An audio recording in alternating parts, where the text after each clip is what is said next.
So Philippians, we're in Philippians today, chapter 1, and Philippians, as you know, is a letter from the Apostle Paul. It's an epistle, right? It just means it's a letter. So the Apostle Paul, a leader in the first century church, wrote a letter to the believers, to the Christians in the city of Philippi that was going through some situation, and he writes to them, and he's kind of catching them up with what's going on in his life, and he knows what's going on in their life right now. He's in prison because of his faith. He knows he might die for his faith. He knows that Christians in Philippi are under this pressure cooker. Some are losing jobs. They're losing business, maybe losing relationships. Friends, family members maybe are kind of casting them out of their lives because they don't want to be associated with Christians, because then they might lose business as well. Some people might think they're Christians or something. And so it's a pretty tough time for a lot of people. And like I said, Paul understands his situation might actually literally end in death. But he says to them, you know what? I'm okay with that. To live is Christ, to die is gain. There's no losing here. If I even die, that's a gain for me. But I know God needs me for you guys right now. So to remain is fruitful labor for you all. So it kind of unpacks that whole statement, for me to live as Christ and to die as gain. And after unpacking that thought, he turns his attention back to the church at Philippi. In chapter 1 and verse 27, he says, only let your manner of life be worthy of the gospel of Christ, so that whether I come and see you or am absent, I may hear of you that you are standing firm in one spirit, with one mind, striving side by side for the faith of the gospel, and not frightened in anything by your opponents. This is a clear sign to them of their destruction, but of your salvation, and that from God. For it has been granted to you that for the sake of Christ, you should not only believe in him, but also suffer for his sake, engaged in the same conflict that you saw I had, and now hear that I still have. Now, I don't know about you, but when I read through these couple paragraphs of scripture here from Paul, of this letter, there's one phrase that has like neon lights flashing that just really sticks out to me. It's in the very beginning of the text in verse 27, where he says, let your manner of life be worthy of the gospel of Christ. I mean, does that stick out to you? I mean, it does to me anyway. That's just like, whoa, that's like a big statement right there. Because if he's saying, hey, church in Philippi, make sure you're living worthy of the gospel, that means there must be a way to live unworthy of the gospel, right? There must be a possibility to do this wrong. And so Paul says, I want you to do this right. And so when I see a sentence like that, I kind of underline it and star it and say, what's he talking about? I want to make sure I don't miss this. I want to make sure I don't get this wrong. What is Paul saying? I mean, you can't help but read that and at first the thought go, man, I hope I measure up. I hope I'm counted as one of those who's living my life worthy of the gospel of Christ. What I think we do, though, is when we first read a sentence like that, is we go to two different extremes, both of which are incorrect in what Paul is saying here. One response is, hey, you know what? We're saved by grace, not by works. I'm not worthy anyway. That's all true, right? So, but then we go to the next step and say, well, so I don't have to worry about living a life worthy of the manner of the gospel because I can't do it anyway, so why try? Okay, I know where that comes from. I understand where a person gets that thought, but it's bad theology and it leads to spiritual laziness. So it's dangerous to have that opinion when you read that scripture, and it misses the point of what Paul is making. The opposite end of the spectrum would be you read that sentence and say, oh no, I'm doomed. I've sinned. I did something wrong last week. I said a naughty word. I thought something terrible. Whatever. There's something in my life. I'm not living up worthy of the gospel. That is equally unhealthy and theologically out of balance as well. What Paul is actually saying here, he's not talking about how many sins you have in your life and you're going through a checklist of what did I do last week. That's what he's saying. What Paul is actually saying here in the context is you're going through a difficult situation. Hey, you're under a lot of pressure right now. People know it, and they're watching you. We've talked about this throughout the first chapter of Philippians, right? They're watching you. They're watching your lifestyle, and they're watching the decisions you make and the things you do, and they're watching you very closely. So how you respond to Christ will have an effect on how other people respond to Christ and the gospel. They will watch you and follow your example. Live worthy of the gospel so people will look at you and say, man, I want to live that way too. Rather than, well, I see it doesn't do anything for you. The gospel didn't mean a difference in your life, so why would I care? See the difference?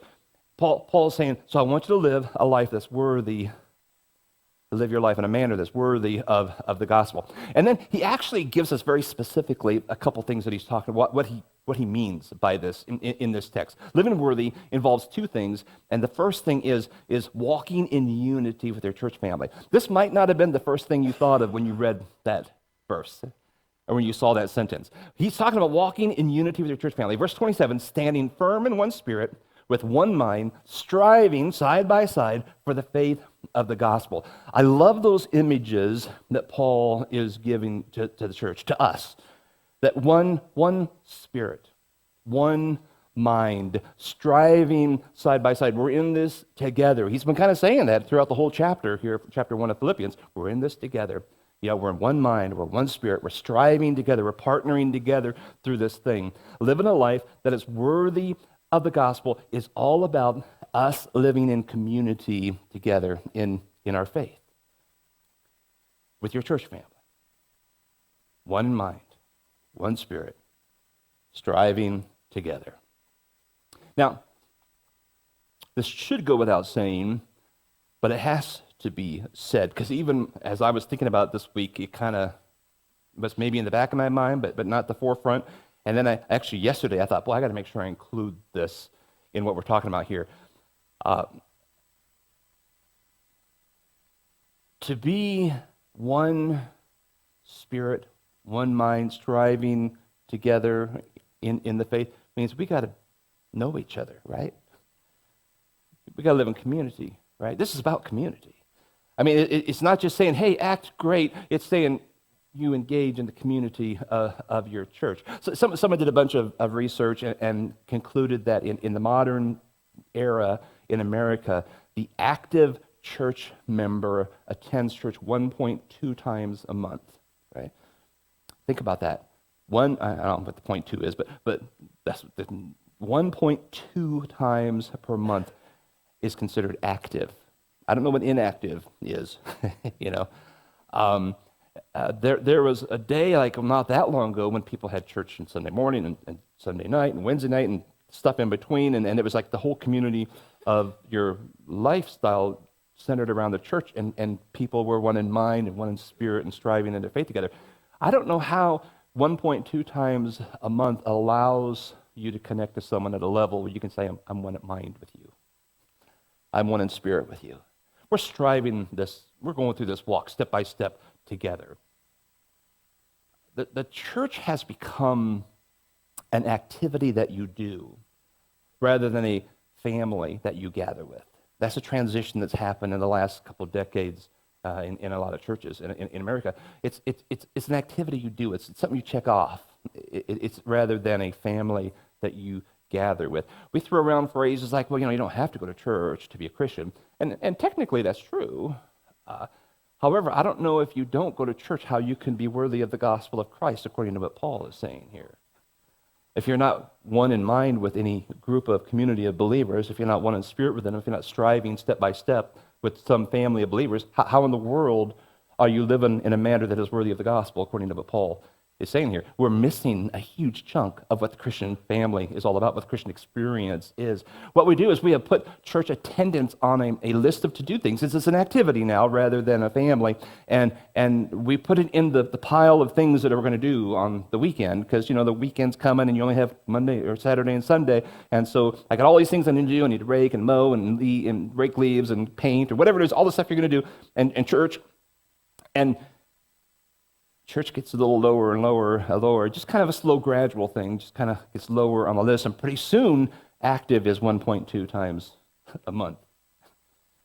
And no wonder the church has become stagnant in America.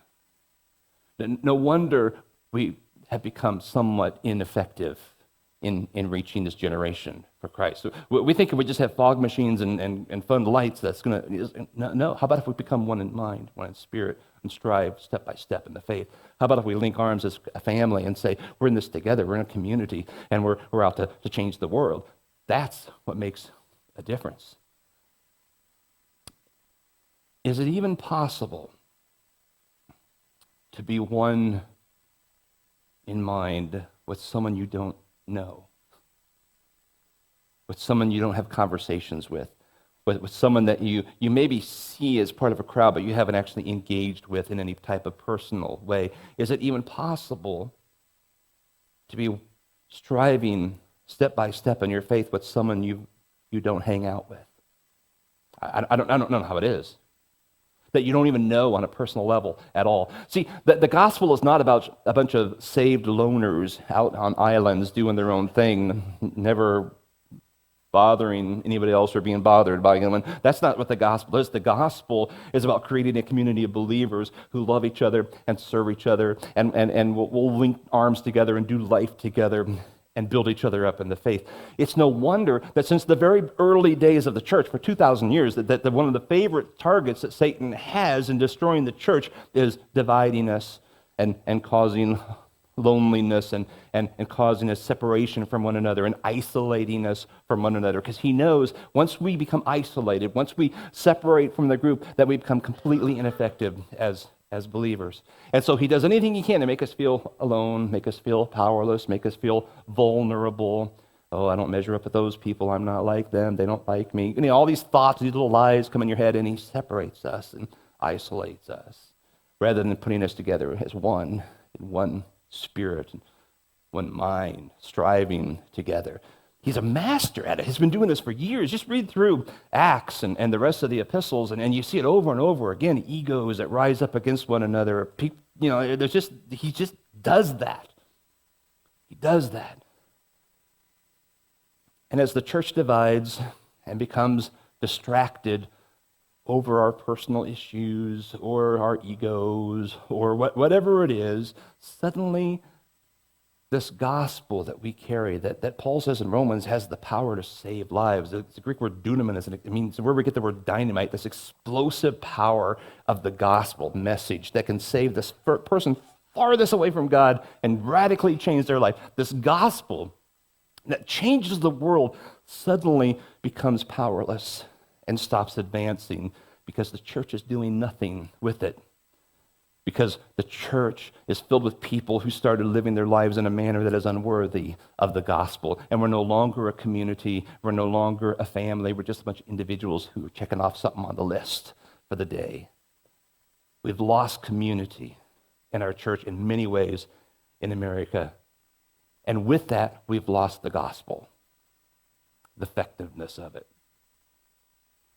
Now, no group of people will agree on everything. I mean, we just won't. I don't care what the group is. Put them together in a pile, and they're not going to agree on everything. We may have voted for different political candidates at the last election. We may like different types of food or different types of music or different types of entertainment. We have different takes on specific doctrinal issues, and many of that doesn't matter so much. What brings us together as a body of believers is this strong, unchanging faith in God who loves us enough to send his son to the cross to die, to be buried and raised 3 days later. That's what brings us together. That's the power of the gospel. That's what brings us to a situation where we can walk on our faith step by step, stride by stride with one another. That's what changes the world. But we only have to be distracted a little bit to completely lose our effectiveness, to completely miss the target. It's amazing how little bit, we just have to get a little bit lazy and we will completely miss the target. A little bit distracted, and we will completely forget why we exist as a church. A few years ago, I decided to jump into the shooting sports, right? It's a fun thing, and go to the shooting range and shoot guns and hit targets, and bought a gun and got trained, got the permit to carry and all that stuff, and had a great time with this. And about a couple years ago, I noticed all of a sudden, I mean, I wasn't like a marksman or anything, but I got back, and then you had to actually take a test to get a concealed carry. And I passed the test, and I could hit the target, and enough that I would walk away and think, yeah, I'm all right, this is all right. But not, the Army didn't call or anything and asked me to join up, but still, it was a good time. But a couple of years ago, all of a sudden, like, I don't know what happened, but I suddenly, like, was terrible. I mean, like, embarrassingly terrible. Went out with Danielle one day a couple years ago, and we were shooting, and she's like, bam, bam, bam, hitting the target, like, yeah, this is great, and she's got a little cluster around, this is great. And I pulled mine up, and I'm like, I shot, it had ammo in it, right? I was like, I like missed the target in many cases. I mean, like, I was terrible. Not kind of bad, but completely awful, right? I kept trying, and I'd kind of adjust. Like, I couldn't even tell how to adjust because I wasn't even hitting the sheet, let alone, I mean, it wasn't that big, it was 500 yards away. Well, that's not true. But it was terrible. So I couldn't even adjust. So anyway, I kind of backed out of it. I blamed my eyes. I thought, okay, I'm getting old. Maybe my eyes are getting bad. I blamed the weapon. I thought, stupid cheap gun I got, and blamed Danielle. I didn't do that, but I just had all these reasons, excuses. But long story short, I just kind of backed off of it for a couple of years. For a couple of years, I haven't done much of anything. And last week, we went out shooting again, and I was a little hesitant. I thought, okay, a group's going, I should go. Maybe magically it came back like it magically left, who knows? And so we go out there, and we start shooting, and I picked up right where I left off. Shooting very consistently off, right? It was terrible. So I shot a few rounds, and it was a bigger target this time, and I pulled the target up and I examined it, and I took, I looked at it, I kind of altered the picture, but because I wanted to show you the beginning part of the experience. And I looked at it and I thought, well, here's the deal. If I'm ever at home and an intruder comes and things are escalating and they're going to harm my family and I have to pull my weapon, one thing I can tell you is they will need a hip replacement. They'll be fine, but they'll need a hip replacement, and they'll be sorry. They'll be really sorry. So anyway, I pulled up, and I'm looking at it, like, what? At least the target was like one of those big ones. It was, so I could at least see how badly I was, I'm aiming at the center, right? And I thought, okay, at least now they're kind of clustering. So I aimed way up above the shoulder, thinking, okay, I just need to adjust myself. Obviously, the sight's wrong on the weapon, and so I got a few in the center there as I was doing my thing. Finally ran out of ammo and thought, well, good, because this is the last time I need to shoot this thing. This is terrible. And Custis is with us, and he goes, here, I got some ammo for you. So he gave me some ammo, and then he watched me shoot like one round. I mean, it didn't even take very long. He pulled me aside for like 15 seconds and said, okay, here, I see what you're doing wrong. I'm like, oh, great. He says, no, really. I don't know how I did it even, because I've been trained. I know better, right? And I practiced better a few years ago. And you have your weapon, and you have like a support arm, and for some reason I was kind of like going, I wasn't that bad, I might be exaggerating, but it was sticking straight out rather than in, where like sort of stable. There was no stabilizing. I was just kind of like, okay, I got this, Barney Fife or something. I don't know what I was doing.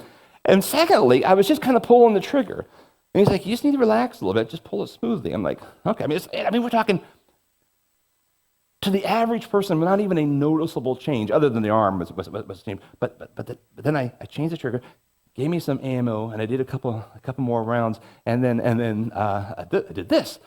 I'm like, oh, well, look at that. He's going to forget about his hip really soon. By the way, the point is, I didn't have to alter much of anything to completely miss the mark. Hardly anything. I just got a little bit lazy. I just forgot two simple little things. And all of a sudden, I was completely missing everything, and it wasn't even an enjoyable experience. And 15 seconds of, hey, don't forget to do this. I'm like, oh, yeah. And I might go again now. I don't think I'll sell my gun now. I'll probably go and have some more fun with this. Here's the deal. In the church, you only have to back out a little. You only have to lighten up a little for us to completely miss the mark of what we're called to do as the Church of Jesus Christ. You only have to disengage a little bit, and your whole life can start crumbling, and the the gospel message loses its effectiveness, and you don't even care. Just a little. And you can start feeling isolated. And church becomes lower and lower in the priority list, and pretty soon you just kind of drop out. And that's why active is 1.2 times a month now, as compared to like engaged in the community of the church. Wonder why America's having issues. The church is having issues. We've just relaxed a little too much. And suddenly, we're not one in mind. Suddenly, we're not one in spirit. We're just a bunch of people attending the same service. Suddenly, the gospel loses its power, and the culture is not changed. The Apostle Paul knew that. And so he reminded the Philippians, hey, you live a life in a manner which is worthy of the gospel. You stay together, one mind, one spirit, striving together step by step. You do that, you'll change the world. You'll hit the target. Second part of living worthy is fearless advancement of the gospel. And verse 28, he spells it out pretty clearly. And and not frightened in anything by your opponents. Yeah, quit being so scared, Philippi. This is a clear sign to them of their destruction, but of your salvation, and that from God. We almost flip that usually, where we give them all the power, and we're like the meek little people going, oh, you're right, I'm probably wrong. We flipped this. He says, oh, no, don't step back, step into this, what's going on. You advance the gospel, don't be frightened by your opponents. It's been granted for you, verse 29, that for the sake of Christ, you should not only believe in him, but also suffer for his sake, engaged in that same conflict that you saw I had, and now here I still have. If your first thought, and this is mine, when I hadn't read this it's been a while since I've really looked into this text. If your first thought when you saw the words, let your manner of life be worthy of the gospel of Christ was, oh no, I sinned last week, or I'm not measuring up how I should be, then you misunderstood what Paul was saying. And as a matter of fact, I'd say that most of us are in deeper danger of violating what he actually meant more than what we thought he meant. We were intimidated by what we thought he meant, but what he's actually saying is far, most of us are probably more in violation of it. Sin can be forgiven, and you move on. That's grace. That's what it's all about, right? Not that you sin so that grace may abound, but when you sin, you go to the cross, and he forgives you. Our refusal to advance the gospel because of fear is just plain rebellion against the mission of Jesus. That's much more intimidating to me. Much more. So Paul's writing to people who literally are losing their jobs, they're losing business, they're losing friendships and relationships because they're sharing the gospel, and he's telling them, don't stop now. Don't slow down now. Keep advancing the kingdom. That's how you live worthy of this gospel that you've become a follower of, a believer in. Don't be intimidated. Don't be scared. Keep going. But most of us are in situations where we're not advancing the gospel because maybe there's a fear you might be fired, there's a fear you might be reprimanded, there's a fear you might get an awkward look from someone. If I ask my neighbor, they'll be like, some negative vibe you'll get from them. We've allowed our work and our friends and even that inner voice that we just make things up intimidate us into silence.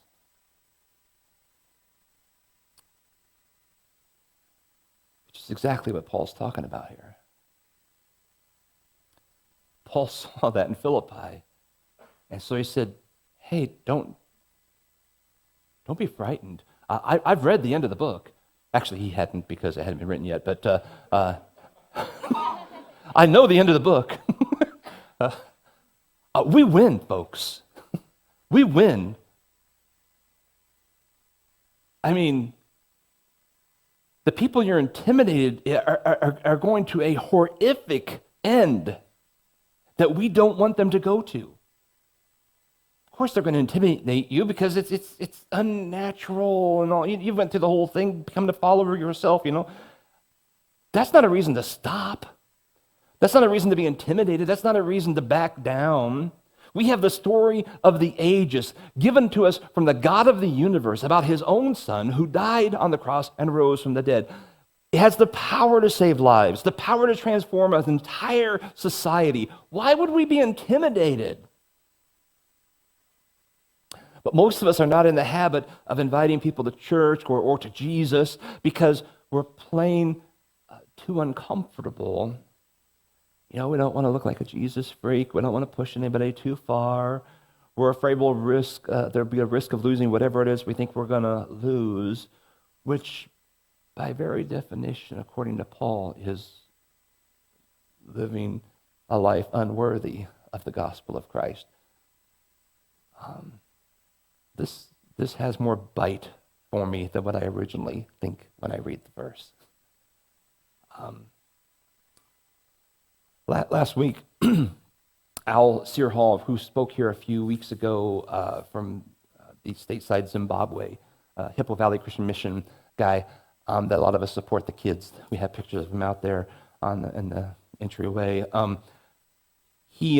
in a preacher group together on Facebook, and he had posted a picture. He's at his daughter's house, and his daughter's a top salesman for a Fortune 500 company, and she's won all kinds of fabulous prizes for her, her work. She worked really hard, and she's won, trips to Hawaii and just all kinds of great, fabulous prizes.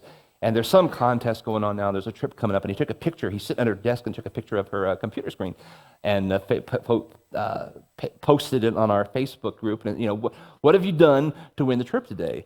And that's a good reminder that she's reminding herself to engage in her work in a way that is worthy of winning this trip. It's just a simple little reminder to herself. But then he posted under that, what would happen if he's talking about a whole group of preachers, what happened if we had a sticker on our computers that motivated us to win the lost? I don't know about you, but I need to frequently remind myself that hell is real and its road is wide. And I read that and thought, ooh.